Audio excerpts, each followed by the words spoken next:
all of your academia. She couldn't find it. You know why? Because there is no such thing as a rescue delusion. You know why? Because we caught Dr. Flores in a lie. And you know what didn't happen on redirect? You know what didn't happen on redirect when they get that chance to ask questions? They never got up and said, Dr. Flores, explain why you can't find the rescue delusion. Dr. Flores, this is the page that rescue delusion is on. Dr. Flores, tell us about what rescue delusions are and what it comes under. They never even asked the question. You know why? Because they know it doesn't exist. It's an elaborate ruse. This whole trial, this whole diagnosis is built on a delusion that they can't even prove exists. A rescue delusion that she can't find in her Bible. If the delusion does not exist, then you must convict. Did they prove that he does not know the difference between right and wrong? It ain't a matter of disproof. Did they prove it? Did they prove that rescue delusions exist? Did they prove that the moment he stood, walked up to Rusty Sneiderman, put that gun to his neck, pulled the trigger, and ended his life, did they prove that that moment, at that second, on November the 18th, that he did not know the difference between right and wrong? Ask yourself that question, because that is the central question of this trial. Everything is based on that. And if they did not prove that, you must render a verdict of guilty. They didn't prove it. All right. If the defendant is not insane,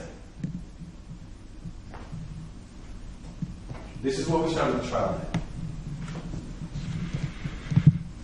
This is where we started, and this is where we're going to end.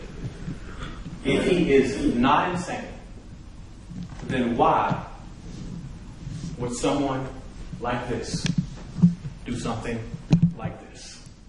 Why? That's what we started, right? First thing I said to you, why would someone like this, corporate executive, husband, father of three languages, educated on multiple continents, traveled the world, sophisticated, has everything going for him, why would someone like this do something like this if he's not insane? That's the burning question, right? Why? I mean, we understand when those people with tattoos on their necks and gold teeth in their mouth, when they shoot and kill people, we get it. We get it. They do it because they want something that somebody else has. But that's exactly why he did it. Because he wanted something that someone else had. It's basic.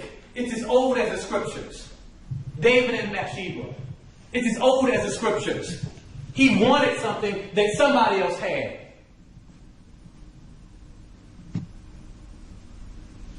He wanted something that somebody else had. And he was so selfish, he didn't care who it hurt, whether it was his family or Rusty's family or anybody else. He was so selfish that he was going to do whatever it took to get it, including that, committing murder. And when a man like him does something like that, we don't call that insanity. We don't call that mania. We call that murder.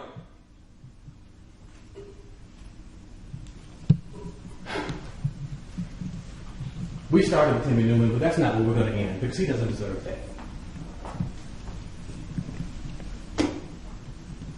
On November the 18th, 2010, Rusty Sneiderman, that was his name. Look at him. This isn't a game. This isn't some media show. This is a murder trial. This is real. This was a real man. Rusty Sneiderman, 36 years old.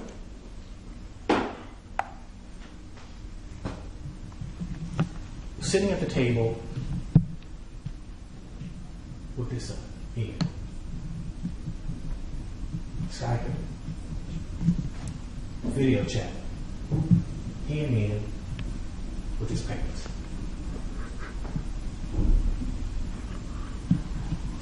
Sitting at that table, doing all the things that parents and grandparents and children do.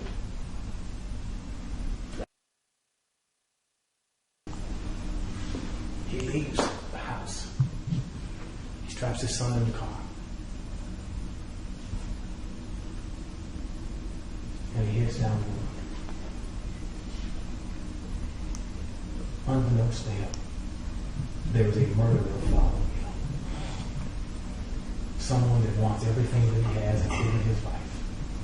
He travels down the road, he gets to Mount Vernon, and he turns into the daycare.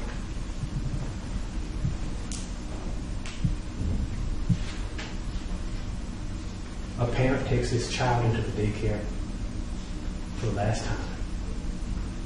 That was his last act in the land of the living, taking his child to daycare.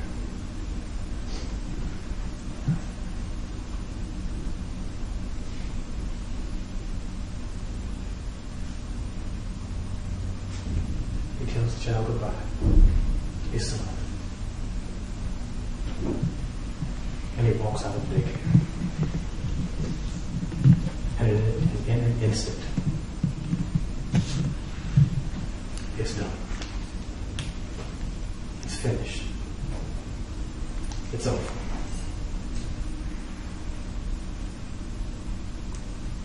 Five metal projectiles violently and savagely tear through his body. This isn't television, this is real. One through the neck, the other through his chest. He dies from blood loss as a result of those gunshots. Unceremoniously. Surrounded by strangers, laying in a parking lot.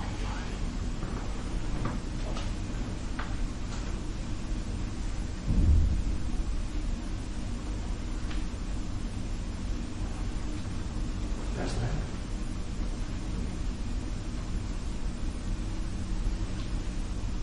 His blood cries out from the ground. And it cries out for justice. You are the only people on this earth that can do something about this. It's an important decision. You're the only people on this earth. Out of the billions of people on earth, you are the only people that can do something about this.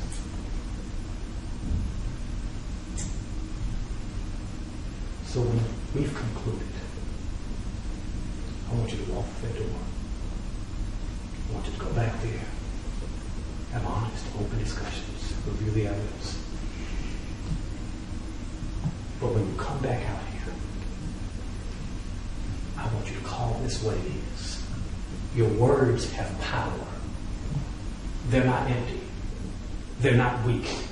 Your words have power. And your words are the only thing that can bring justice for Rusty Sneiderman. Your words. Call it what it is. Call it what it is. Don't call it not guilty. Don't call it not guilty by reason of insanity. Don't call it guilty but mentally ill. Call it what it is.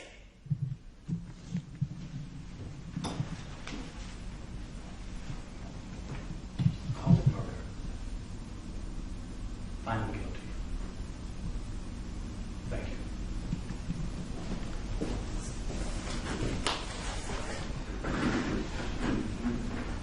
I've concluded your move. All right, ladies and gentlemen, at this point in time, both the state and the defense have concluded their closing arguments. I'm going to give you a brief stretch break, and then when you come back with the system a bit more, I will tell you what law applies to this particular case. So don't start discussing the case at this point in time. Deputy Moore, just have them back in the jury box at 10 minutes after 2. All right, in 10 minutes, and we'll take a lot of the call. All rise.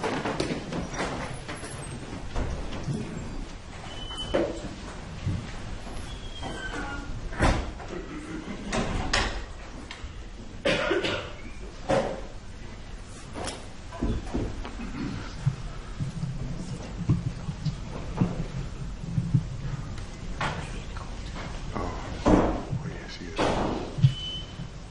seated.